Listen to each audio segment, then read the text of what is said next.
আসসালামু আলাইকুম ভিউয়ার্স, কেমন আছেন? তো এখন আলোচনা করব ইসলামে দাড়ি রাখার উপকারিতা কী।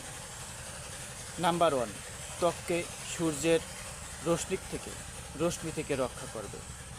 দাড়ি মুখের ত্বককে অতি বেগুনি রশ্মি থেকে প্রায় 90-95% সুরক্ষা দেয়। ত্বককে বয়সের ছাপ কমাতে সাহায্য করে। নাম্বার দুই, শেভিং র্যাশ ও ব্রণ প্রতিরোধে সহায়ক।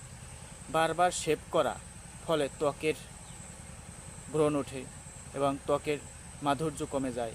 দাড়ি রাখলে এই সমস্যা কমে যায় এবং ত্বক সুস্থ থাকে। ত্বকের আর্দ্রতা বজায় থাকে।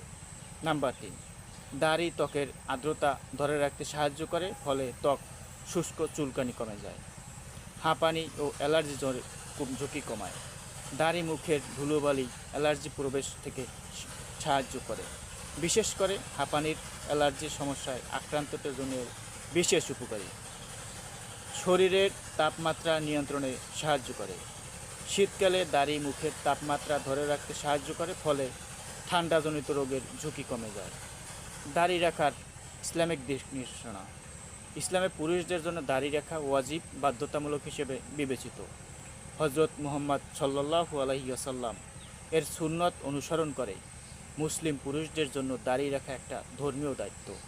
ইসলামিক শরীয়ত অনুযায়ী দাড়ি রাখা পুরুষদের জন্য ফরজ। এটি ইসলামের সৌন্দর্য পরিচয়ের অংশ হিসেবে বিবেচিত। দাড়ি রাখা পুরুষদের জন্য শুধুমাত্র সৌন্দর্য বৃদ্ধির উপায় নয়,